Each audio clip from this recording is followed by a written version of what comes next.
Bonjour et bienvenue sur Marqueur, votre podcast 100% marketing durable, car je suis convaincue que le marketing durable, c'est le marqueur de la bonne santé des entreprises. Le marketing, c'est le cœur de l'entreprise avec la proposition de valeur, des produits ou services. Et gérer des projets marketing avec le cœur nous emmène plus loin dans la formulation d'une offre qui fait sens aussi bien pour vos clients que pour vos collaborateurs. Je m'appelle Diane Cantan et après plus de 20 ans en marketing et communication digitale, j'ai décidé de partager ces convictions en réalisant des épisodes en solo ou avec des invités où j'aborde les différents sujets de marketing durable, communication responsable, numérique responsable et plus largement des enjeux liés à la RSE. Quand j'accompagne les entreprises dans leur démarche RSE, les deux questions des émissions de carbone et de formation des collaborateurs sont souvent au cœur des préoccupations. Il ne suffit plus de réduire les déplacements ou d'optimiser la conso d'énergie. Aujourd'hui, l'urgence climatique exige que l'on se forme, que l'on sensibilise et surtout qu'on engage l'ensemble des collaborateurs. Mais pourquoi ? Eh bien parce que les entreprises ont un rôle crucial à jouer dans la transition écologique. Aujourd'hui, j'ai le plaisir d'accueillir Antoine Poincaré, directeur d'AXA Climate School, pour nous éclairer sur ces sujets et nous montrer comment les entreprises peuvent passer à l'action dès maintenant. Bonjour Antoine, bienvenue sur Marqueur. Ravi de tuer la recommandation de Laurent Barbezieux, qui est un de mes anciens invités d'Axio, une société spécialiste sur la réalisation des bilans carbone. Donc forcément, on va rester sur la même thématique de transition énergétique, écologique et sensibilisation, puisque c'était le but de l'intro. Je te laisse te présenter peut-être d'abord toi un peu, quel est ton parcours avant de parler de l'entreprise et de ce que vous proposez. Avec plaisir. Donc moi, je m'appelle Antoine Poincaré. J'ai fait une école de commerce, la même que Laurent en l'occurrence, et j'ai commencé à bosser en 2012. D'abord dans la production audiovisuelle, plutôt à destination des marques, mais avec un ADN de télé, puisque c'était la boîte d'Emmanuel Chin, celui qui présentait Capital il y a très longtemps. Donc j'ai travaillé. J'adorais regarder à l'époque. Tout le monde adorait Capital. C'est un marqueur. Si tu as moins de 35 ans aujourd'hui, souvent tu n'as pas vu Capital. Ouais. Donc c'est un marqueur d'âge assez fort. Ça y est, on sait. Donc j'ai fait ça pendant quelques années, et puis après j'ai basculé dans le monde des startups. Plutôt sur le sujet de formation en ligne et à la transfo digitale. Donc, comment les boîtes, et en particulier les très grandes boîtes, formaient l'ensemble de leurs collaborateurs sur ce qui était un peu la transformation des années 2010, le gros choc de transformation pour les boîtes, le digital. Et du coup, j'ai rejoint AXA Climate en 2021 pour lancer la Climate School, qui était donc sur la forme au moins un point commun, qui était comment on forme un très grand nombre de collaborateurs à cet autre sujet, et qui présente plein de points communs, mais aussi plein de différences, qui est la transformation durable. Voilà. Et alors justement, j'en parlais dans mon intro, mais pour toi, quels sont les enjeux ou en quoi c'est crucial de former les collaborateurs à grande échelle et peut-être pas juste une petite partie de l'équipe ? Alors, c'est une bonne question. D'abord, pourquoi c'est important de former sur ces sujets-là ? Parce que c'est un sujet compliqué. Et considérablement plus compliqué que la transfo digitale. Moi, à la fin, je m'étais un peu épuisé dans qu'est-ce qu'on a à apprendre aux gens. Alors, on peut leur dire, oui, c'est bien, la donnée, c'est important, oui, ça permet de réinventer des business models. Mais à part si tu étais développeur, si tu veux, il y avait un pas de temps qui était un peu dur sur le vraiment transmettre des choses aux gens. Là, c'est un sujet tellement compliqué, tellement systémique que tu peux aborder par le sujet de la physique, par le sujet des espèces vivantes, par le sujet justement de la systémie, c'est-à-dire comment tout ça se répond et que c'est compliqué à détricoter comme fil. Et puis, quel impact sur les entreprises, quel impact sur les gens, les questions sociales que ça vient croiser, les questions de justice climatique, pays développés, pays en développement. C'est tellement complexe, il y a tellement de scientifiques qui réfléchissent là-dessus que c'est déjà génial de se former. Et tout le monde n'a pas fait une formation ingénieur, tu as fait commerce, moi aussi. Donc, toutes ces notions-là, au final, quand on se penche pas dedans, on ne sait pas trop quoi répondre. Et puis même à l'école, on n'a pas du tout appris ça. Alors maintenant, les lycéens, ils ont des formations, d'une part en cours de physique et d'autre part en cours de bio sur comment marche le vivant et comment marche le système climatique. Mais nous, on l'a pas du tout eu. Donc il y a un côté back to school qui est intéressant. Après, la question que tu poses sur faut-il former tout le monde, elle est assez fondamentale. En France, c'est presque devenu une espèce d'idée installée que, oui, bien sûr, il allait falloir former tout le monde. Il y a des gens qui ont travaillé là-dessus. Jean Jouzel qui a fait un rapport pour dire qu'il faudrait qu'à l'éducation nationale, ça prenne beaucoup plus de place. Quelqu'un comme Jean-Marc Jancovici, il a toujours beaucoup porté ce sujet de faut y passer au moins 20 heures, sinon on n'est pas sérieux. Et donc est arrivée en France cette idée que c'était un tel choc de transformation, qu'il y allait tellement avoir une réinvention des business models qu'effectivement se former était une bonne idée. Alors après, les entreprises, elles essayent de faire ce qu'elles peuvent sur la formation de leurs collaborateurs. Je te jure pas que tout le monde dans une grande boîte a passé 20 heures sur le sujet, mais cette idée existe. Climate School, ça a bien marché sur ce sujet-là parce que c'était optimisé pour faire ça. C'est-à-dire, si tu es une grande boîte avec 100 000 collaborateurs, comment tu peux essayer de mettre le pied à l'étrier des 100 000 ? Et puis après, on s'est dit, comme ça marche bien en France, il n'y a pas de raison, on va aller en Allemagne, on va aller en Angleterre, on va aller en Asie. On l'a fait assez vite. Et ça marche dans ces pays-là, ça marche au sens où on a des clients, mais jamais avec l'ampleur de la France. Parce qu'effectivement, il y a un narratif à inventer sur pourquoi faut-il former tout le monde, là où dans beaucoup d'entreprises dans ces pays-là, on nous répond, attends, je vais former quelques équipes à la direction financière sur la régulation, quelques équipes au marketing sur éviter le greenwashing, et puis quelques équipes de sales qui auront les bons éléments de langage sur mon nouveau produit green, grosso modo. Et donc, j'ai pas d'excellente réponse à t'apporter, c'est-à-dire que si on pense que c'est un choc tellement massif que non seulement il impose aujourd'hui du réactif, qui est en gros ce que je viens de décrire, mais aussi du proactif de réinvention de business model, d'économie de l'usage, de sortir d'un monde purement accumulatif, de définir ce que c'est qu'une prospérité qui n'est pas que financière. Alors si tu te dis ça, comme on ne sait pas où on va, former tout le monde, ça a du sens. Et donc c'est très intéressant, mais c'est un biais assez français finalement que de se dire la transformation est telle qu'on va former tout le monde. C'est marrant, j'avais pas forcément cette vision-là de pouvoir se dire en France, ça devient inné ou c'est naturel de dire on a besoin d'embarquer l'ensemble des équipes et donc de les sensibiliser sur la totalité. Et c'est vrai que je suis aussi la première à prôner l'axe RSE ou l'axe transformation, quelle qu'elle soit, de son métier.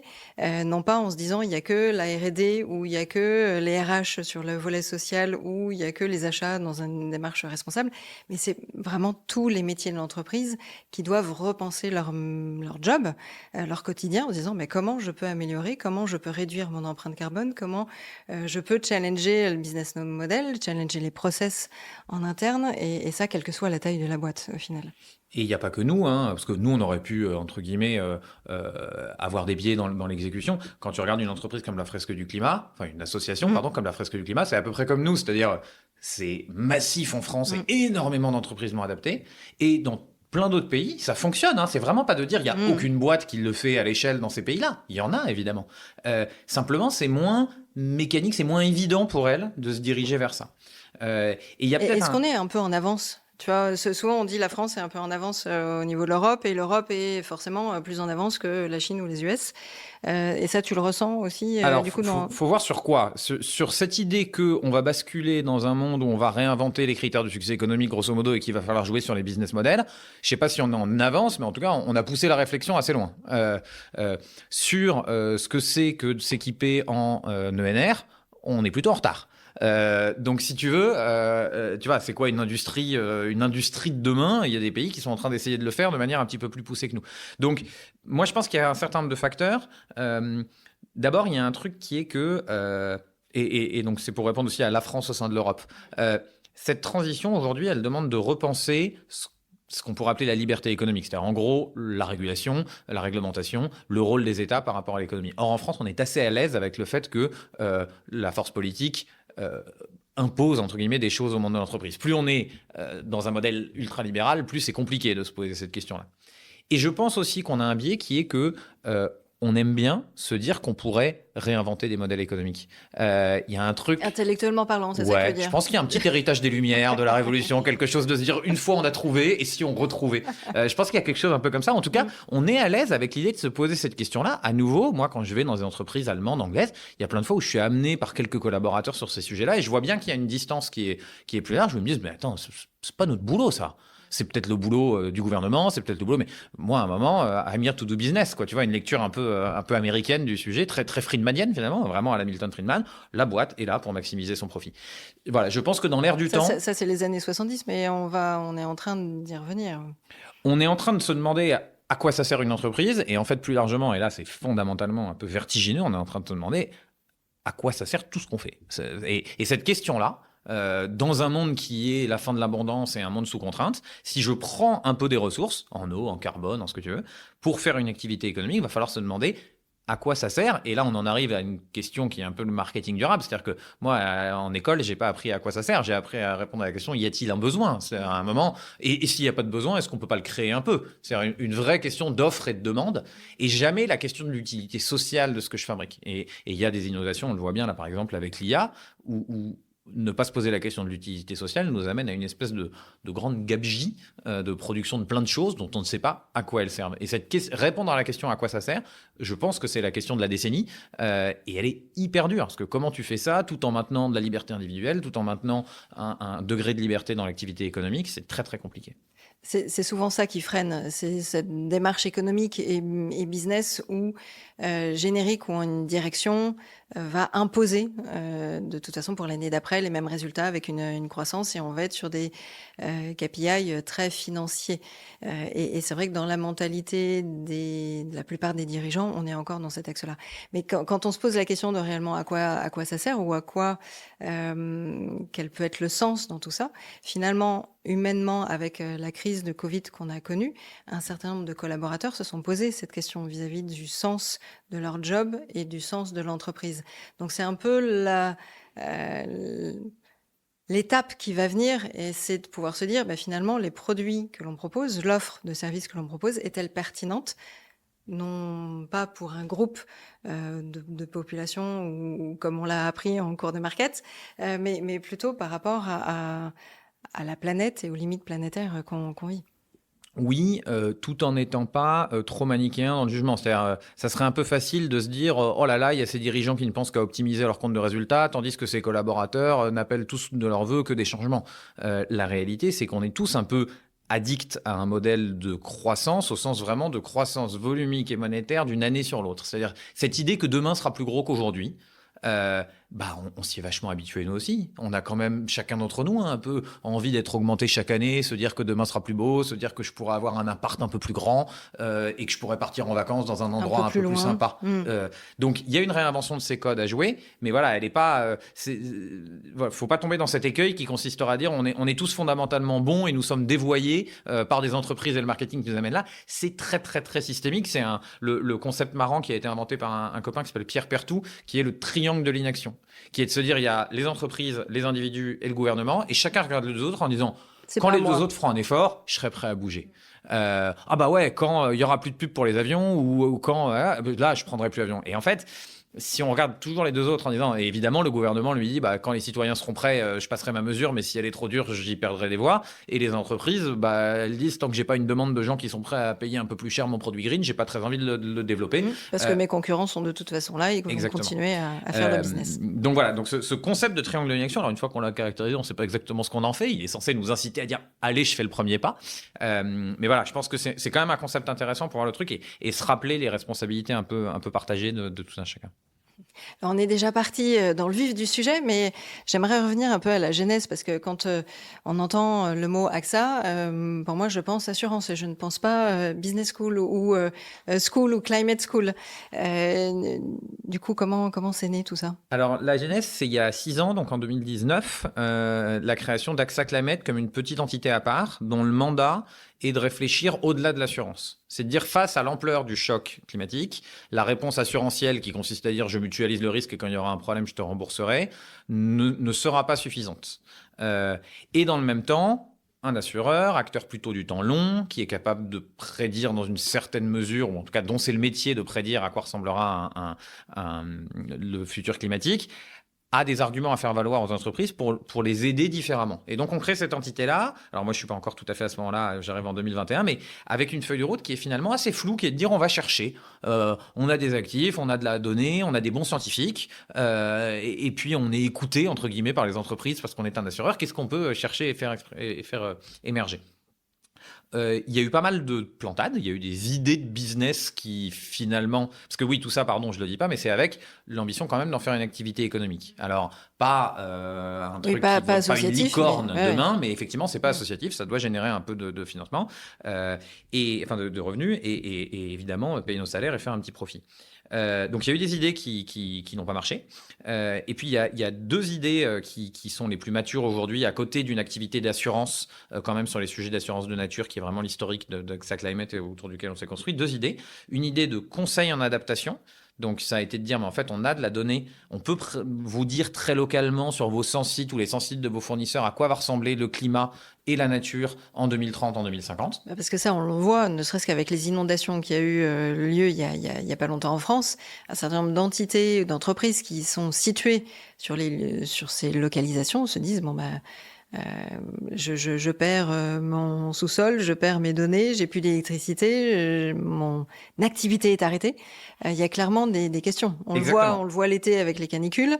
Donc c'est la grande question de l'adaptation au changement climatique. Dans un monde où ça se répète de plus en plus souvent, qu'est-ce que je peux faire, soit à l'échelle de mon entreprise, soit à l'échelle de ma chaîne de valeur, soit à l'échelle du territoire où je suis, pour essayer de m'en protéger. Je ne me protégerai pas dans 100% de tout, mais je peux me protéger contre un certain nombre de mesures, ou en tout cas réduire mon exposition. L'exemple du data center que tu donnes, elle est bonne. Historiquement, les data centers, on les mettait en sous-sol parce que c'est là qu'on avait de la place pas chère. Quand on a une inondation, évidemment, si tout l'équipement informatique prend un coup de flotte, il est mort. Donc ça veut dire qu'on réinvente une manière de positionner ça dans l'immeuble en disant je vais le mettre un peu plus haut. Ça paraît idiot, mais c'est ce genre de mesure. Donc nous, on aide des entreprises à d'abord mesurer ce à quoi elles vont devoir s'adapter, parce que la réalité, c'est que la rentabilité d'une mesure d'adaptation qui coûte de l'argent ne sera mesurée qu'à l'aune du climat qui se dérègle et de ce que ça me coûterait de ne rien faire. Okay ? Donc ça, on a une activité de conseil là-dedans qui a plutôt bien marché. Et puis à côté, on a lancé cette activité de formation. Et alors là, l'idée est vraiment... en fait, on essayait d'expliquer dans les boîtes que le climat était un sujet important pour distribuer soit de l'assurance, soit du conseil. Et donc, on proposait à des comités de direction de dire on vient avec un ou une climatologue de chez nous et on vous fait en 20 minutes tout ce que vous avez toujours voulu savoir sur le changement climatique. Vous allez voir, c'est génial. On commence à faire ça, et c'était évidemment gratuit, et ça permettait d'ouvrir la discussion derrière dans l'espoir de vendre de l'assurance ou du conseil. Et en fait, ça prend, et les gens nous disent, mais c'est hyper intéressant, mais moi, ok, j'ai compris Comex, mais moi, j'ai une boîte de 10 000, 20 000, 100 000, comment je le fais ? Et donc, on a créé cette idée qu'en fait, il y avait un besoin côté entreprise qui était de former un grand nombre de collaborateurs aux fondamentaux de la transition. Et donc, on a commencé à bosser un peu. On s'est dit, OK, va falloir parler. C'était aussi les moments où la fresque commençait à bien marcher. Donc, on s'est dit, OK, il va falloir parler climat, biodiversité, ressources naturelles. Mais pour le coup, comme on est un acteur entreprise, on est légitime à faire le pas d'après, qui est de dire, ça veut dire quoi pour une entreprise ? C'est quoi un bilan carbone, un plan d'adaptation, une stratégie biodiversité, le rôle de l'économie circulaire, et même d'aller jusqu'à, ça veut dire quoi dans mon métier ? Qui est peut-être le pas le plus fondamental qu'on a fait et qui à ce moment-là n'était pas beaucoup fait par le marché. Ok, ça veut dire quoi si je suis RH ? Ça veut dire quoi si je suis marketeur ? Ça veut dire quoi si je suis financier ? Ça veut dire quoi si je suis à la direction juridique ou acheteur ? Voilà. Et donc, c'est comme ça qu'on s'est retrouvés là.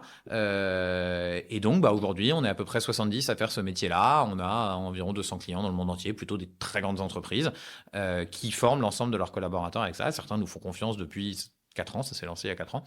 Donc, il y a des choses à faire encore et plein de choses. Mais voilà, on y est un peu arrivé par accident, entre guillemets, en cherchant à un moment donné ce qui pouvait aider les entreprises et sur lequel nous, à force de bosser, on avait un peu de savoir et de légitimité. Du coup, tu as cité plein de thématiques. Toutes ces thématiques-là sont accessibles en parcours, c'est un abonnement, c'est par module, c'est chacun choisit son étape, c'est la RH qui décide. Comment ça se passe ? Alors, nous, on vient avec un catalogue de petits parcours de formation, de petites pastilles individuelles qui font 5-6 minutes, donc qui sont des micro-learning relativement faciles à consommer, qui sont agglomérés en cours et qui traitent donc les 3 grandes thématiques que je t'ai données, c'est-à-dire vraiment l'échelle planétaire et la science, l'échelle entreprise et l'échelle de mon métier. Et ensuite, là-dedans, les entreprises font leur marché, agglomèrent ça comme elles le souhaitent, créent soit des parcours obligatoires qui vont faire 1 heure ou 2 le plus souvent. Certaines entreprises comme Accor sont allées plus loin et ont imposé 6 heures obligatoires à leurs 5000 cadres.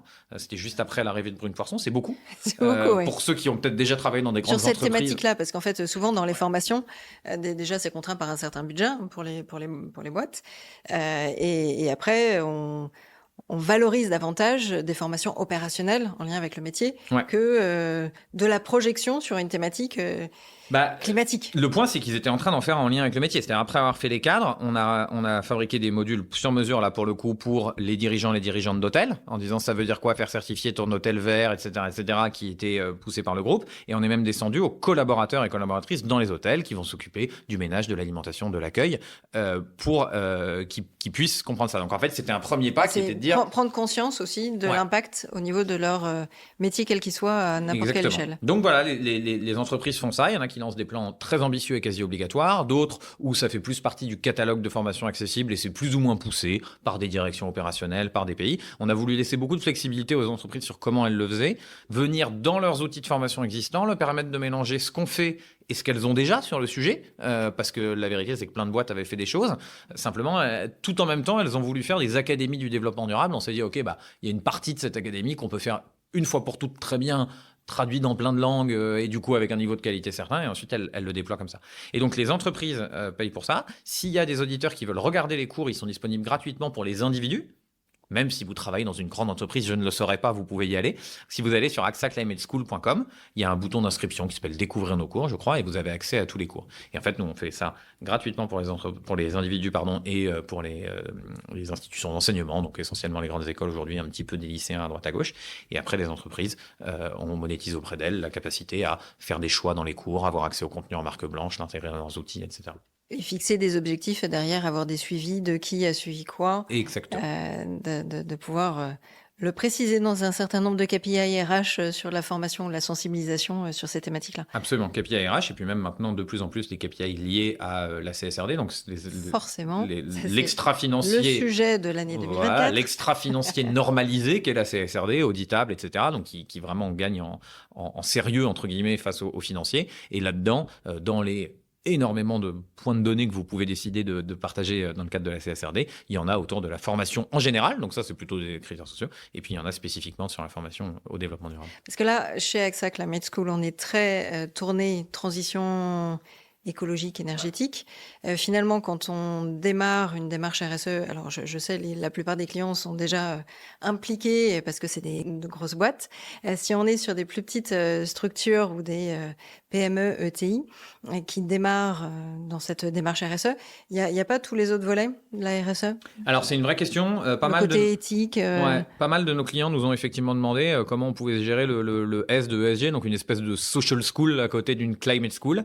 Quand les clients nous le demandent, on se dit on va regarder.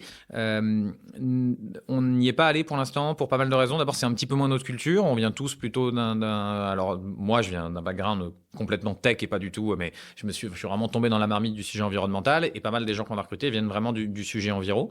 Il y a évidemment des sujets qui sont passionnants à la croisée du social et de l'environnemental, de l'impact du changement climatique sur les populations les plus fragilisées qu'on touche un peu, mais une vraie social school qui vraiment dirait égalité homme-femme, gestion des discriminations, etc. C'est moins un sujet sur lequel on s'est senti légitime. Un des gros challenges pour le faire, c'est que c'est un sujet qui est beaucoup plus local que l'environnement encore. C'est-à-dire que la gestion de la diversité et de l'inclusion en France et aux États-Unis, autant vous dire que c'est pas exactement la même chose.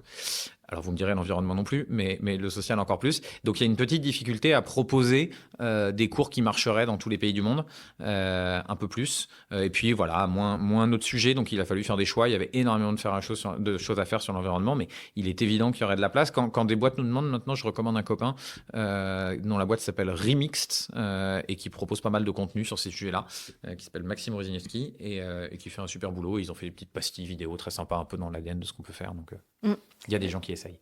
Je les ai testées, les différentes pastilles, enfin peut-être pas toutes, hein, mais certaines, mais c'est effectivement assez ludique, didactique, hein, c'est assez varié aussi, sur de la vidéo, sur des choses à découvrir, donc c'est plutôt sympa.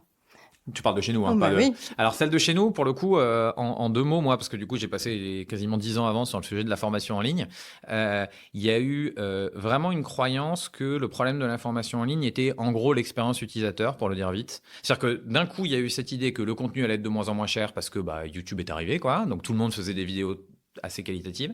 Et de l'autre côté, on disait, oh là là, les plateformes de formation en ligne, c'est moche, c'est pas sympa. Et j'ai moi-même c'est vieux jeu. Voilà. Et j'ai moi-même beaucoup dit ça. Et donc, le marché, et notamment les fonds d'investissement, ont financé plein de startups. On a appelé ça la EdTech pour Education Technology. Et donc, c'est de dire, on va faire quelque chose de plus sympa, qui marche sur mobile, etc. Force est de constater qu'après 10 ans, évidemment, ça a progressé parce que les interfaces informatiques progressent, hein, mais il n'y a pas eu de révolution du point de vue de l'expérience pédagogique. En tout cas, j'en ai pas vu dans la formation en ligne. C'est-à-dire, c'est toujours dur de se former.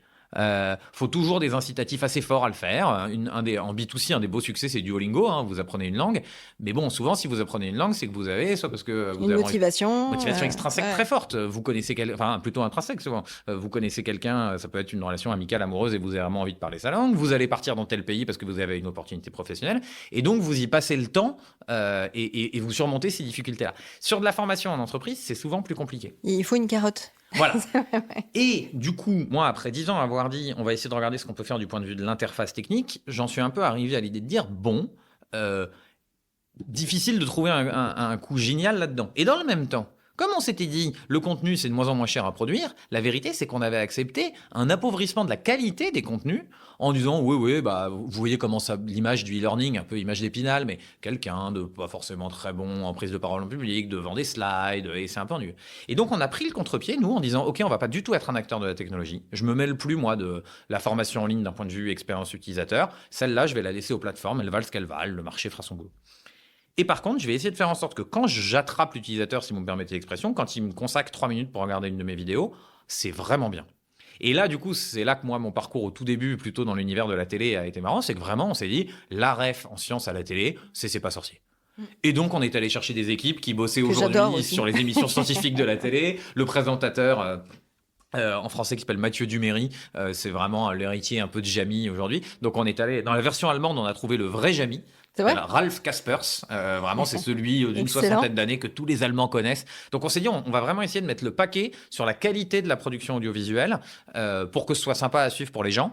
Je dis pas que c'est magique, c'est-à-dire qu'il faut toujours y consacrer 4 ou 5 minutes que votre patron vous a demandé d'y consacrer, donc je sais pas si vous vous levez le matin avec l'envie pressante de regarder, mais voilà, on a fait ce pari de la qualité formelle, au-delà évidemment de la qualité de recherche en amont, scientifique, de dire que des choses très vérifiées, mais de la qualité formelle et de bosser avec des pros de la télé. Et puis la mise à jour de données, parce que ça c'est un peu non-stop. Alors, il y a des basiques qu'on peut réutiliser, mais ça bouge quand même pas mal. Oui, à ceci près que ce que vous avez besoin de faire connaître à énormément de collaborateurs dans une entreprise, c'est pas forcément les derniers sujets de recherche en pointe de la science. C'est-à-dire, nous, on le voit, on est une petite équipe d'une soixantaine très engagée. Alors oui, nous, on s'échange tous les jours. Et t'as vu telle nouvelle étude scientifique? Et il y a un article du Guardian qui dit que peut-être tel point de bascule serait un peu plus proche. Et là, il y a de la recherche un peu de pointe. Mais là, ça concerne tellement peu de collaborateurs dans les entreprises que souvent, c'est des canaux type les collaborateurs engagés dans les entreprises, etc. Quand vous faites du e-learning pour un très grand nombre, nous, évidemment, une fois par an, on se fait un travail de mise à jour. Mais c'est moins urgent. On est moins dans le domaine de l'actualité. Quand même. En tout cas, par rapport aux thématiques qui sont visées. Et est-ce qu'il y a des freins? Est-ce que toi, tu vois, ou avec les équipes, est-ce que tu vois des freins au changement, au comportement, tu vois? Il y a beaucoup de freins au changement et au comportement parce que une fois qu'on a fait les choses faciles, entre guillemets, quasiment d'efficacité du quotidien, enfin, tu vois, les économies de carbone faciles à faire, on va rentrer dans les économies de carbone difficiles à faire. Donc, le principal frein au changement aujourd'hui, il est quasi systémique. C'est-à-dire, on te demande de vendre plus d'un objet, ton objet des émissions carbone, en fait, tu émets plus, si tu veux. Et une partie du travail de sobriété, qui est vraiment un des mots-clés importants, c'est dur à faire en tant que particulier. C'est-à-dire je dois déconsommer un peu. Or, j'ai plutôt été habitué à consommer un peu plus. Et ça a évidemment des impacts quasi existentiels pour un certain nombre d'entreprises. Donc ça, je pense que c'est un assez gros frein au changement, un peu méta. Après... si on revient à de l'action complètement individuelle, se poser la question effectivement de voyager un peu moins loin, avoir une alimentation un peu moins carnée, faire l'investissement qu'il faut pour décarboner la manière dont je me chauffe. J'ai pas toujours envie de changer, quoi. C'est-à-dire cette fameuse fin de l'abondance. C'était pratique l'abondance, quoi. Donc on s'est un peu tous rendus addicts à ce concept-là. Donc il y a un frein au changement qui est nous-mêmes. Et en fait, c'est le même côté entreprise. C'est-à-dire que si court terme, j'accepte de dire je fais le pari que le monde de demain sera plus décarboné, donc j'investis dans quelque chose qui me permet de faire un produit mieux d'un point de vue environnemental, mais un peu plus cher, la peur, c'est qu'il n'y ait pas de clients de l'autre côté. Donc je pense qu'il y a un relativement gros frein là-dessus, renforcé en ce moment notamment dans des pays comme les États-Unis par un vrai backlash, et même on le voit un petit peu en France. C'est-à-dire au moment où vous prenez les mesures dures, en France l'exemple Les 2 exemples en ce moment, c'est la rénovation énergétique des bâtiments et donc l'interdiction de location des passoires thermiques d'un côté et de l'autre côté, les premiers jalons sur l'électrification du parc automobile. Donc des constructeurs automobiles qui sont en retard sur l'objectif 2025 et à qui on va demander soit de payer une amende, soit d'acheter des crédits carbone à leurs concurrents qui, eux, sont en avance, grosso modo. Voilà, il y a le salon de l'auto qui était il y a pas longtemps Ouais. et c'est vrai qu'on est complètement que sur des présentations de voitures électriques, hybrides et ça, ne serait-ce qu'il y a 5 ans, je me dis, Alors ça a bougé. en termes de mentalité, ça a énormément Ça a bougé. bougé considérablement. Le constat qu'on fait en Europe, c'est qu'on manque par des constructeurs européens de petites voitures électriques, donc d'une mobilité sobre. Oui, parce que c'est pas forcément la bonne solution après. Bon, il y a une expression. Alors, ce qui est sûr, c'est que on doit décarboner la manière dont on se déplace, et aujourd'hui, on se déplace essentiellement avec de l'énergie fossile. Ce qui est sûr aussi, c'est que la solution de décarbonation du véhicule individuel, ça sera forcément de l'électrique. C'est-à-dire, on sait que l'hydrogène, ça va pas servir à ça, on sait que la biomasse, ça va pas servir à ça, donc il y a une convergence. Après, la réalité, c'est qu'en revanche, tout moyen de déplacement, enfin toute activité a une empreinte, et donc se déplacer et avoir une voiture individuelle, ça a une empreinte. Et donc se pose la question au passage de se dire, ça serait peut-être bien de ne pas remplacer en un pour un, et on a aujourd'hui, je crois, à peu près 40 millions de véhicules individuels en France, et c'est-à-dire que 40 millions de véhicules électriques, l'empreinte ne sera pas négligeable et selon la nature de ces véhicules, c'est-à-dire si on continue à imaginer qu'on veut des voitures de plus en plus grosses, de plus en plus lourdes, ça aura un impact. Il y a une formule qui avait été popularisée par Aurélien Bigot, qui est chercheur sur ces sujets-là. Si vous ne le suivez pas, il publie pas mal sur LinkedIn et sur Twitter, il est très fort, qui est de dire la voiture électrique, c'est l'avenir de la voiture. En revanche, la voiture, c'est peut-être pas l'avenir de la mobilité. Et donc, c'est là la question de plus de transports en commun, de trains, etc. Donc, tout ça pour dire que, sur ces sujets-là, on voit que quand on rentre dans le dur de la mesure où ça vient frotter les modèles économiques existants, c'est pas facile. Et il y a des vents contraires. Et il y a des gens qui disent, et on peut les comprendre aussi, on manque de location à Paris, on nous empêche de louer des bâtiments G.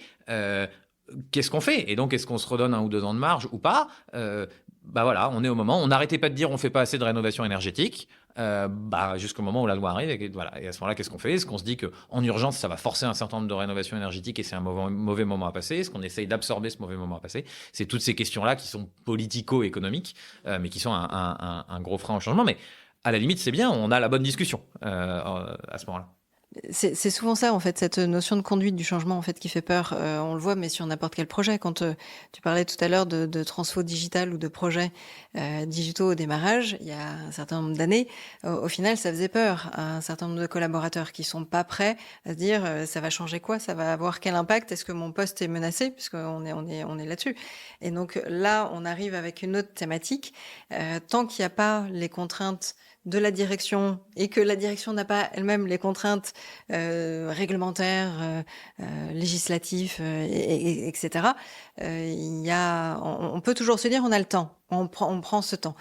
Sauf que en 2024, on se rend compte que 2050 finalement c'est quand même dans pas très longtemps. Alors il y a la version optimiste des gens qui disent de toute façon pour le Covid, on s'est retrouvés face à face devant un mur et on a trouvé des solutions, on a avancé, on a développé, etc. Donc le jour où on sera devant le mur complet, peut-être qu'il y aura d'autres solutions, d'autres pistes, etc. Oui, alors à ceci près qu'on est quand même en train de jouer avec un système qui nous déplace un petit peu plus que le Covid. C'est-à-dire le Covid, c'était évidemment dramatique, ça a évidemment fait des victimes, mais on était sur un virus d'un type qu'on connaissait à peu près, un impact sur des populations les plus fragiles qu'il a fallu considérablement protéger. Mais enfin, on a maintenant un peu de recul. Les moments où on va vraiment avoir joué, et ça c'est une question importante qui mérite peut-être d'y passer 2 minutes, la raison pour laquelle on s'est collectivement dit que 2 degrés comme max de max, ça serait bien dans l'accord de Paris, c'est pas parce qu'on a considéré qu'à 1,9 tout allait bien et qu'à 2,1 il y aurait un peu trop de morts, parce que la réalité de ce dérèglement, c'est qu'entre maintenant et 2 degrés, il est linéaire, donc vous parlez de plus de catastrophes qui auront, d'ailleurs pas que les morts, des impacts économiques aussi plus importants, mais enfin ça reste de l'ordre du linéaire. Plus vous approchez de 2 degrés, plus vous rentrez dans ce qu'on appelle les points de bascule, qui sont des moments où le système physique de la planète ne réagit plus de manière linéaire. Par exemple, vous commencez à réduire suffisamment la banquise pour qu'en fait elle ne soit plus à un niveau où elle peut se reformer quand il faut, et donc elle s'effondre un peu sur elle-même. Pareil avec l'Amazonie. En gros, il faut avoir en tête que des grandes forêts, ça génère de l'humidité qui fait de la pluie, qui entretient ces grandes forêts. Si vous la réduisez trop, à un moment, elle arrive à une espèce de masse critique trop faible, elle ne génère plus sa propre humidité, Et donc, elle s'effondre sur elle-même et vous avez un phénomène de savane à la place de la forêt amazonienne. Et ça, ces moments où on ne sera plus en maîtrise du système et où ça va devenir non linéaire, c'est des moments où les impacts de montée des eaux deviennent significatifs, les impacts de sécheresse deviennent significatifs. Donc, pour le coup, on aimerait vraiment éviter d'être au pied de ce mur-là parce qu'il n'y a pas grand monde de crédible pour vous dire on trouvera bien un truc à ce moment-là. C'est-à-dire qu'on est vraiment sur des forces qui vont nous dépasser. Et l'incarnation de ça, c'était Don't Look Up qui le faisait de manière un peu métaphorique en disant vraiment, Armageddon, c'est Armageddon, quoi. C'est-à-dire la grosse météorite, on va se la prendre. Donc, Et en fait, j'ai encore l'impression, nous on est dedans, donc ça me semble tellement une évidence qu'il faut bouger dès maintenant. Mais j'ai encore ce sentiment qu'on manque de crédibilité par rapport à un certain type de population qui sont dans le déni, qui n'ont pas envie de bouger, à qui il n'y a pas trop d'imposition ferme. Et du coup, ça prend du temps, ça prend beaucoup plus de temps. C'est pour ça que moi... Même si j'ai l'impression que depuis 2021, ça bouge quand même beaucoup plus. Ouais, alors il y a des 2022 par exemple, ça a quand même été un été très chaud en France, ça a plutôt marqué les esprits, mais maintenant je commence à arriver dans des confs où je dis 2022, donc c'est une année très chaude en France, c'est une année presque plus 3 degrés, et je dis vous vous souvenez de 2022, et pas mal de gens commencent oh bon, il a fait chaud. Enfin, on voit aussi et c'est documenté, qu'on oublie entre guillemets ces marqueurs-là, ou qu'on se réhabitue à une espèce de... Ou là, même sur l'inondation. Donc voilà, ou les inondations qu'on vient d'avoir en France et tout ça. Donc évidemment, ça joue plutôt dans le rôle, ça joue plutôt un rôle, malgré les conséquences évidemment dramatiques, d'accélérateur sur le passage à l'action. Moi, ma conviction, c'est que on a encore besoin de formation. Un des discours qui est assez prégnant, notamment dans les écosystèmes de transition, c'est bon, on a compris le problème, maintenant on veut des solutions. Moi, je ne suis pas du tout sûr qu'on a compris le problème. C'est-à-dire que collectivement, même sur des gens éduqués, ils ne passent pas leur vie à faire ça et c'est normal, ils ont un autre métier. On n'est pas assez clair sur à quoi ça va ressembler un monde qui se dérègle. Parce que c'est dur. Parce que ça fait peur. Alors d'abord parce que c'est négatif, donc c'est dur de raconter une mauvaise histoire. Mais aussi parce qu'il y a quand même plein d'incertitudes. C'est-à-dire on peut dire il va faire considérablement plus chaud, donc il y aura X jours de chaleur en plus, mais ça à la limite les gens se disent qu'ils vont s'en remettre. Ce qu'il faut qu'on documente, c'est comment notre système va répondre à ça, comment l'hôpital tient avec des vagues de chaleur plus longues. Ça veut dire quoi en impact sur la santé des plus jeunes et des plus âgés et globalement des plus précaires. Ça veut dire quoi en impact sur les rendements et en capacité à fournir de la matière première alimentaire. On voit bien par exemple qu'aujourd'hui... Ou sur les déplacés climatiques. Ça veut dire quoi évidemment sur effectivement un certain nombre de gens qui vont être amenés à quitter un certain nombre de régions, voire leur pays. Aujourd'hui, la réalité des migrations telles qu'elles soient et donc des migrations politiques, c'est que les gens, et ça il faut le rappeler quand même, restent dans leur pays tant que c'est possible. Le jeu, et tout le monde a envie de faire ça. Donc c'est pour ça qu'il faut aussi raison garder sur la réalité d'un certain nombre de descriptions de phénomènes. Cependant, on va peut-être au-devant d'endroits qui ne seront plus vivables. C'est-à-dire les endroits très chauds vivables, on le voit aujourd'hui, c'est au prix d'investissements massifs. C'est notamment les pays du Golfe. Si vous transférez ce genre de température dans un certain nombre de pays d'Afrique, vous vous retrouvez avec des régions on est en dehors de ce qu'on appelle la niche écologique pour l'être humain, c'est-à-dire littéralement les conditions d'habitabilité. Donc évidemment, ça va entraîner un certain nombre de déplacements de population. Et donc, comme on a du mal à raconter ça, mais moi le premier, parce qu'on ne sait pas comment le système va réagir, il est tellement intriqué de plein de choses, ça va dépendre de la réaction politique, de la réaction économique, on a du mal à faire passer à l'action parce qu'on a du mal à décrire ce qu'on va perdre. Donc c'est pour ça que moi je pense qu'il y a un travail de pédagogie qui est fait par un certain nombre de scientifiques, fait par un certain nombre de politiques également, pour raconter ce à quoi on se prépare, et puis après, à la limite, arbitrer entre de la gêne ou de la transition de modèle aujourd'hui et de la gêne future. Mais il va bien falloir qu'on s'y mette. Ouais. Donc, tout ça pour dire que je pense que le côté bâton de pèlerin, pédagogie, explication, narration de ce qui nous attend est un travail qui est encore à faire et pour un petit paquet d'années. Alors, si je reviens à un dirigeant d'une PME ou d'une ETI, tu dirais par où commencer ? Aujourd'hui, un dirigeant de PME ou de TI, notamment s'il travaille dans un secteur qui est en prise avec, je dirais, l'économie réelle et la production, le sujet des services est peut-être un petit peu à côté, je lui dirais de commencer par décarboner. C'est-à-dire, il y a plein de sujets, on peut parler d'adaptation au changement climatique, on peut parler d'apporter des solutions à des clients, mais aujourd'hui, à un instant T, vous regardez la réalité de votre empreinte carbone et vous essayez de la réduire. La bonne nouvelle, c'est qu'il y a... des financements, d'aide, pas mal. La BPI finance par exemple un certain nombre de diagnostics de décarbo et même maintenant d'adaptation qui vont vous permettre de savoir par où commencer, où est la réalité de vos émissions, qu'est-ce que vous pouvez faire. Donc moi, je dirais il y a un peu deux pistes. La première, c'est celle-là, c'est de dire, OK, j'ai une boîte, j'ai une empreinte, je vais essayer de décarboner. Alors, il se trouve qu'on vient de sortir un petit guide, donc je pourrais vous donner le lien. Avec AXA Prévention et une entreprise qui s'appelle Carbon Cutter, qui avant s'appelait Magellan, qui est assez spécialisée dans la décarbonation des PME, où on a fait témoigner des PME de ce qu'elles font dès aujourd'hui. Et ça, je pense que c'est clé de ne pas être dans l'incantation avec des PME en disant il faudrait que, c'est pas les mêmes leviers, c'est pas les mêmes périmètres d'action, il n'y a pas les mêmes gens. Par exemple, ce que je fais, c'est-à-dire de la formation en ligne auto-administrée, on appelle ça marche pas en PME, soyons très clairs. Les gens prennent pas le temps et puis il n'y a pas de gens dans l'entreprise qui vont vous inciter à le faire. Donc c'est pas la bonne réponse. Donc nous on essaye de répondre différemment. On a fait un petit cours très pratico-pratique à destination des dirigeants de PME pour essayer de leur lister un certain nombre d'actions, des aides, etc. Donc il y a ce premier pilier qui est verdir mon activité au sens la rendre la plus vertueuse possible, réduire le plus possible son impact. Puis il peut y avoir un deuxième pilier, et ça va vraiment dépendre de ce que fait l'entreprise et de la personnalité du dirigeant ou de la dirigeante, qui va plutôt être un acte de création, qui va être de ce qu'on pourrait appeler de la redirection écologique, qui est un terme qui est porté par des équipes, notamment à l'Université de Clermont-Ferrand. C'est de dire, voilà, dans quelle mesure mon entreprise aide le monde à se reconstituer, se régénérer, aide à la régénération des écosystèmes. Et donc, c'est ce grand champ qu'on appelle l'entreprise régénérative. Il y a une super asso qui s'appelle la CEC, la Convention des entreprises pour le climat, dont le boulot est d'essayer de remuer un peu des dirigeants pour qu'ils aient envie d'écrire leur feuille de route d'une transition vers ce monde d'après. Ils en sont à, je ne veux pas dire de bêtises, mais au moins une quinzaine de CEC qui ont eu lieu. La première s'est lancée en 2021. Ils me tueront, c'est peut-être beaucoup plus. Il y en a des régionales, il y en a par secteur. Et donc, ils ont mis en mouvement un certain nombre d'entreprises. Ce qu'on voit, c'est qu'on commence à avoir les premiers témoignages vraiment intéressants de boîtes qui ont réussi à faire des choses. Ceux de la première CEC, donc de 2021, qui vraiment arrivent en 2024. Donc on voit aussi qu'entre un dirigeant ou une dirigeante convaincu, qui revient dans son entreprise, qui a envie de faire bouger les choses, entre le moment où on le fait, on engage toutes les équipes, ça commence à avoir les premières preuves d'impact, donc on se dit on va le passer à l'échelle. C'est des pas de temps auxquels on n'est pas tout à fait habitué, mais qui sont de l'ordre de 3-4 ans. Et donc, c'est des choses sur lesquelles il faut s'investir maintenant, parce que l'idée, c'est de faire de moins en moins de son activité négative pour l'environnement, pour augmenter cette partie-là. Nous, on a fait, en parallèle de la CEC, un parcours de formation qu'on a appelé Butterfly, qui est pareil, une introduction à l'entreprise régénérative et comment ça fonctionne. Donc ça, c'est à peu près une vingtaine d'heures de formation et qui permettent de mettre le pied à l'étrier de ce mouvement-là. Donc, je pense qu'il y a vraiment ces deux sujets, et souvent, une dirigeante va devoir mener les deux en même temps.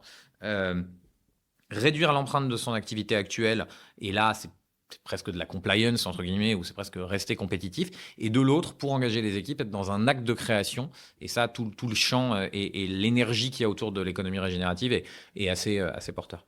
Alors moi, je le vois bien, mais souvent, quand on parle de réduction de l'empreinte carbone, on va penser aux bâtiments, aux déplacements, à l'attention portée aux déchets, etc. Et en fait, souvent, bizarrement, l'axe business économique de l'offre et des services ne vient pas naturellement à l'esprit. Et à chaque fois, je me dis, on est un peu sur du greenwashing. Si on est juste à diminuer les déplacements, je l'entends, il faut le faire.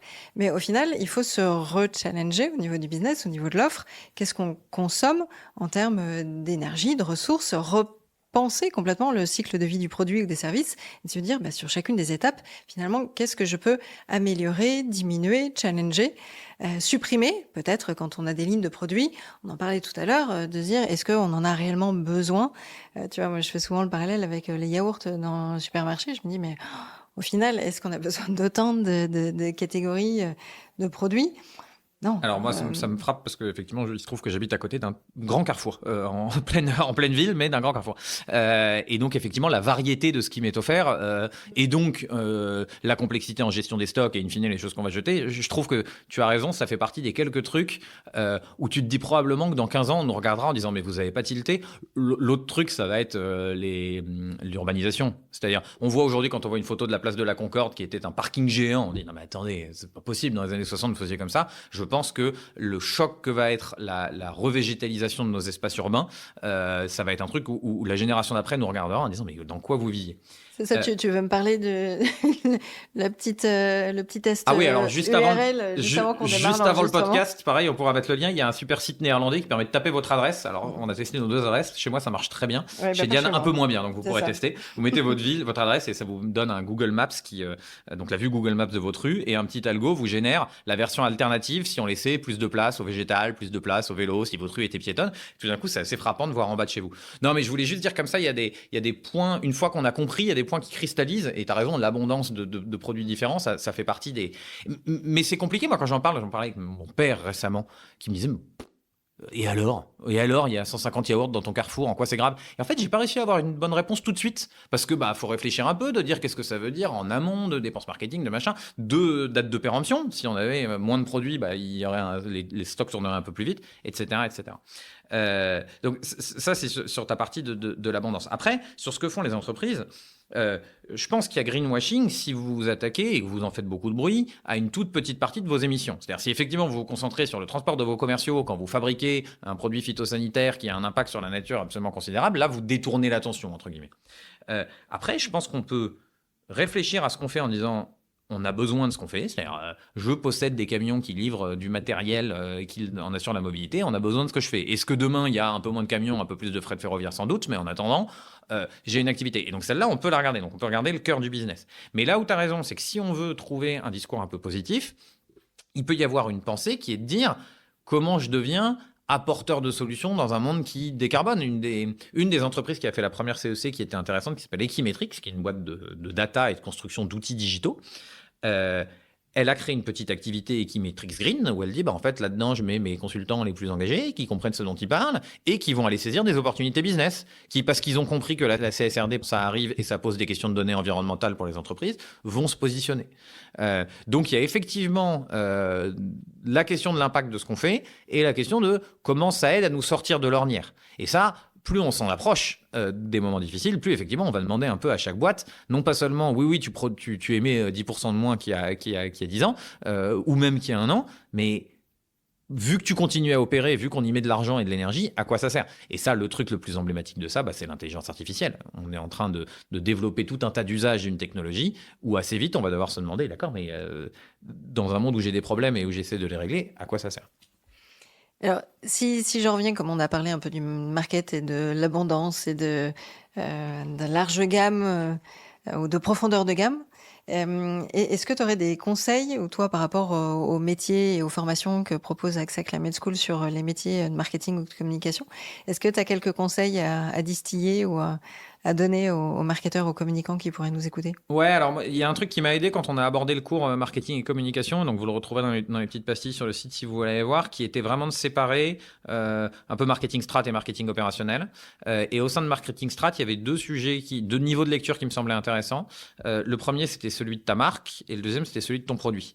Donc, au niveau de ta marque, je trouve que la question clé, c'est un peu de se dire à quoi elle répond comme problème. Et si je veux créer un produit green, est-ce que je le fais sous la même marque ou pas? C'est-à-dire, si tu es Erta et que tu te dis l'alimentation non carnée, ça peut être bien, tu appelles ça Erta Green, tu fais complètement autre chose. Enfin, tu vois, ça ouvre des questions qui sont intéressantes de la cohérence de ta marque entre probablement quelque chose d'un peu plus utilitaire à un instant T et quelque chose d'un peu plus green de l'autre. Au niveau du produit, il y a des choses qui sont aussi hyper intéressantes. Comment tu mets en avant des produits éco-conçus, des produits qui réduisent leur impact. Et il y a des choses pas si claires ou pas si évidentes. Il y a un des trucs qui est toujours intéressant, c'est le green package, on appelle ça. C'est cette idée selon laquelle il existe des industries dans lesquelles dire que ton produit a moins d'impact environnemental est plutôt mal perçu. Le cas emblématique étant le produit détergent. Alors, dire que c'est mon produit green, on se dit oh, ça lave moins bien.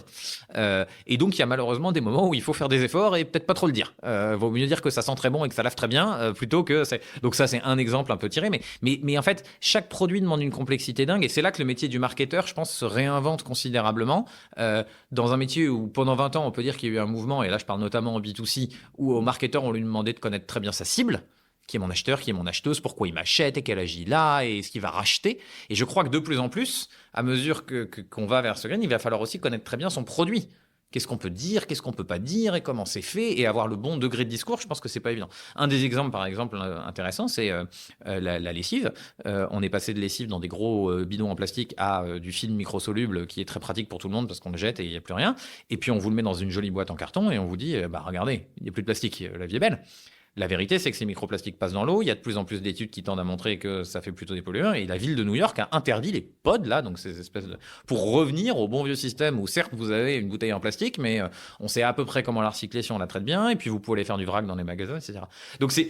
Moi, j'ai un problème avec la lessive que je fais et forcément que je n'ai pas l'odeur sapin marin ou je sais pas quoi. Donc à chaque fois, j'ai toujours mes filles qui disent ouais, mais ça sent rien, il y a plus l'odeur. Je dis bah oui, voilà, c'est un choix. C'est pas Alors après, il y possible. a la question effectivement on peut aller jusqu'à faire sa propre lessive, prendre plein de choses, mais ça c'était juste pour dire que ce qui est apparu comme une très bonne idée et sur lequel le marketing a fait son boulot entre guillemets, après qui était de dire regardez quand vous achetez mes pods, non seulement c'est plus simple, mais c'est bon pour la planète. Bah en fait, quand on vient zoomer, c'est pas toujours le plus clair.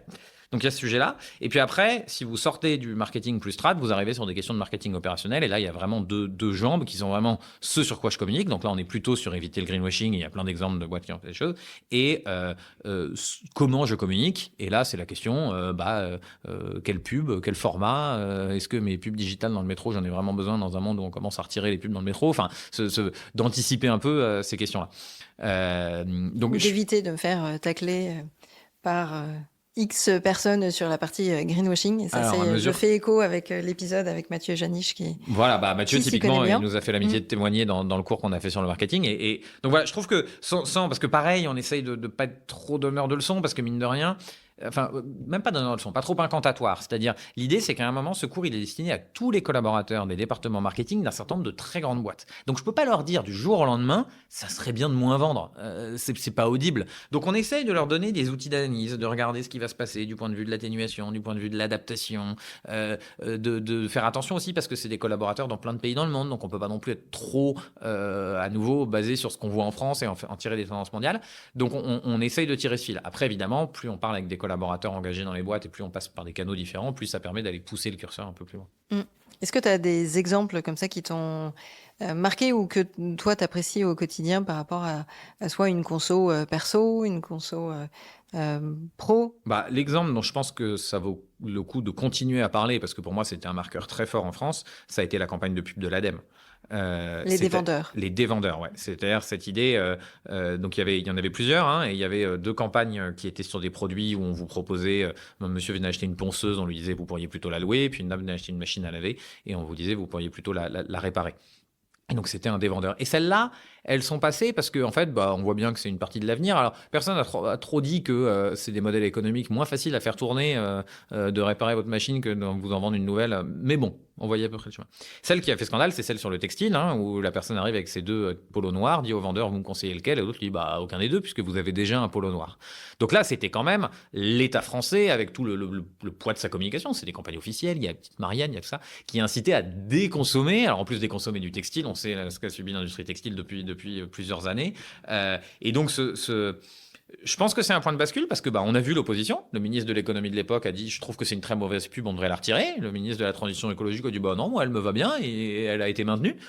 Faut pas non plus en faire 3 tonnes, c'était un pouillème de temps d'antenne à côté de plein d'autres pubs qui vous incitent à consommer, mais ça a fait rentrer cette idée que la consommation pouvait petit à petit rentrer dans quelque chose qui était de l'ordre de ce qu'est aujourd'hui l'alcool et le tabac. Alors là, peut-être l'alcool plus encore, parce que le tabac vraiment on y va fort, mais l'alcool, on limite considérablement la pub, on dit vous pouvez en consommer mais avec sobriété, et l'activité économique de vente d'alcool se porte pas si mal. C'est-à-dire, on peut faire tourner un business sans avoir besoin de pubs qui toutes les journées vous disent achetez-en, c'est bien.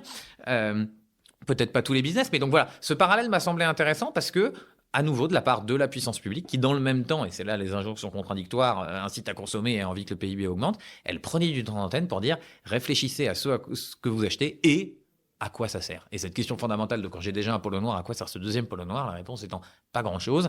Voilà. Je pense que c'est un exemple clé parce que jusque-là, ce qu'on a appelé le démarketing, donc la tendance à la déconso, se concentrait dans des secteurs très particuliers comme le tourisme, où on comprenait bien, c'était plus premium, c'était plus exclusif. Et là, c'est venu envahir le champ de l'économie. Donc voilà, on mesure pas exactement encore toutes les répercussions que ça va avoir, je pense, mais je pense que c'était un marqueur extrêmement fort et là-dessus, à nouveau, un truc sur lequel la France, en le faisant en tant qu'État, a été plutôt en avance. Alors du coup, si je m'adresse aux auditeurs, s'ils veulent en savoir un peu davantage sur cette campagne des dévendeurs et avec l'histoire, un peu les coulisses, c'est l'épisode avec Sylvain Waserman, qui est le président de l'ADEME. Et ça a été une de ses premières décisions quand il est arrivé à ce poste, c'est la validation de cette fameuse campagne des dévendeurs l'an dernier. Donc il en parle dans l'épisode. Et c'était plutôt amusant. Est-ce que tu as d'autres sujets, des projets que tu aimerais évoquer ou d'autres thématiques avant qu'on aborde notre séquence classique des questions pour mes invités? Non, bah, je crois qu'on a fait un bon tour. Je crois vraiment que le moment dans lequel on rentre, si on reste sur ce sujet des métiers, c'est le moment de OK, on a compris, enfin OK, on a compris, on va continuer à le dire, mais il y a des impacts par métier, très bien. Comment on se forme face à ces impacts par métier, je pense que c'est vraiment le deuxième temps. Donc nous, on a essayé, on l'a fait plutôt sur les métiers RH pour commencer, mais on pourra aller vers les métiers communication dans le futur. C'est-à-dire se dire, OK, on a fait la petite acculturation d'une heure qui me permet de clarifier un peu les grands enjeux. Très concrètement, comment je me forme, à quoi je me forme en fonction de mon métier. Ce moment où on va opérationnaliser ça dans les boîtes avec des formations plus longues qui sont plutôt en dizaines d'heures qu'en dizaines de minutes. Je pense que c'est un moment clé. Mathieu en fait une partie, Janice, typiquement sur les métiers du marketing. Et cette question de comment on le passe à l'échelle. Et ça, je trouve ça passionnant pour une raison très simple. C'est qu'une fois qu'on aura trouvé des gens, formé des gens qui seront souvent les plus engagés au début, ça sera sur un périmètre d'action qui est un périmètre d'action légitime. C'est-à-dire, moi je l'ai beaucoup fait sur RH, mais c'est du domaine de la RH de travailler au maintien de sa marque employeur. Et ça ne dépend pas du fait qu'en haut, un dirigeant, une dirigeante ait dit on va avoir une stratégie RSE ambitieuse ou pas. C'est dans son quotidien. Le climat rentre un peu partout. Et donc, on arrive sur des périmètres qui sont de l'ordre de la direction marketing, la direction de la communication, quel que soit ce que fait la boîte. Et du coup, ça permet des stratégies d'entrisme, si tu me permets l'expression, qui sont rigolos. C'est-à-dire, si je suis un marketeur très engagé, c'est plus facile de parler du marketing de la boîte que de parler de ce que fait la boîte, parce qu'au bout d'un moment, sa production, où est-ce qu'elle source et tout, c'est moins un métier sur lequel j'ai un pilier. Donc je pense qu'il y a une occasion pour des gens dans les entreprises qui ont envie d'aller plus loin, de tirer ce fil et de dire d'accord, mais moi sur quoi je suis hyper légitime dans mon métier pour faire bouger le truc.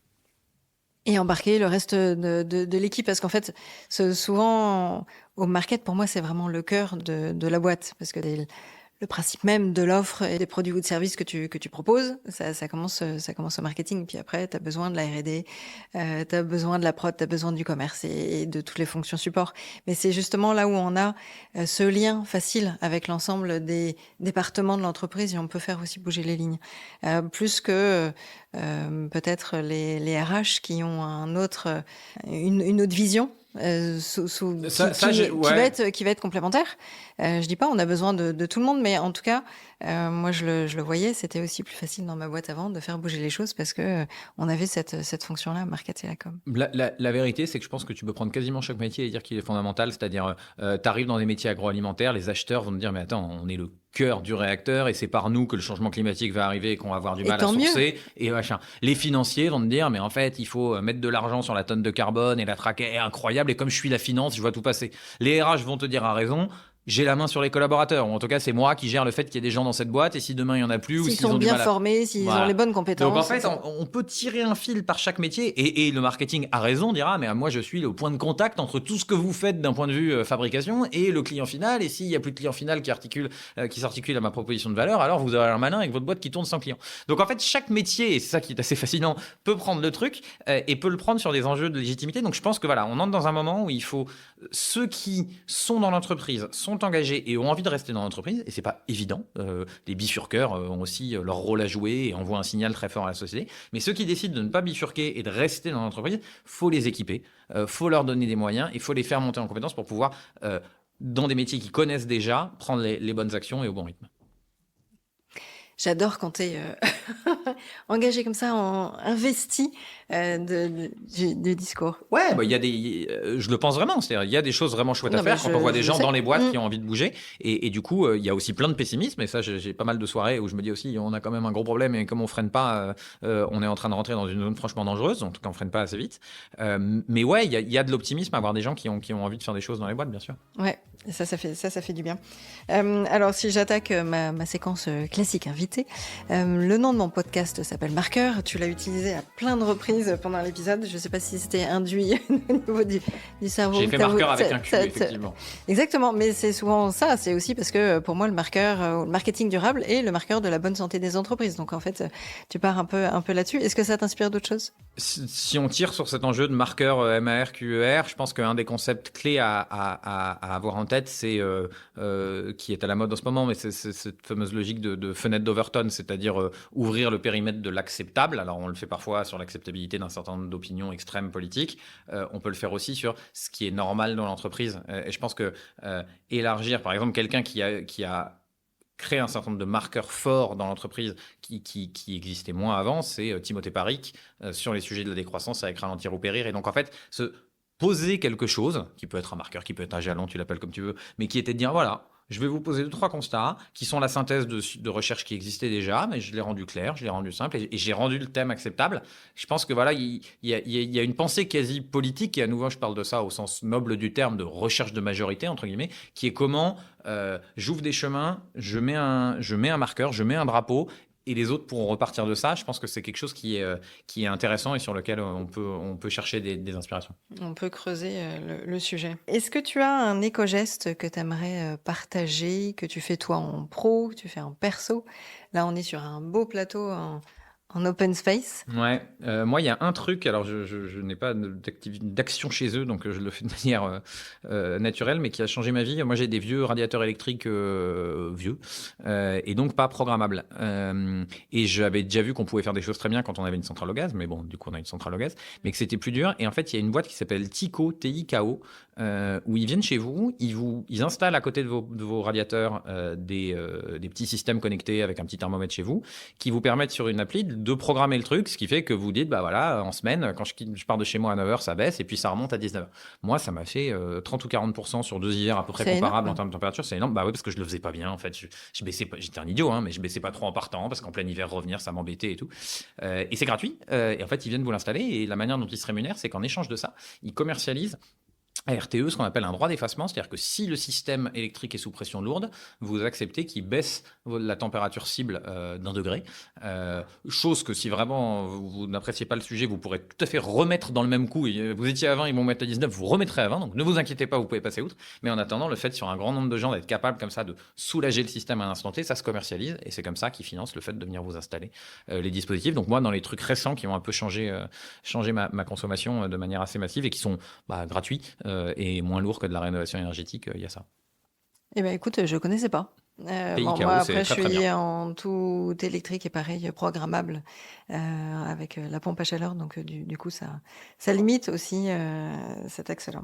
Est-ce que tu as une idée d'invité que tu aimerais que je puisse convier à un futur épisode, tu vois, pour parler marketing, communication, RSE au sens large, transition j'ai un duo et tu pourras choisir, mais on a parlé un peu d'Equimetrix, il se trouve qu'ils travaillent là-bas. Le premier, c'est Théo Alves et Lou Velgreen qui ont créé une asso qui s'appelle Data for Good.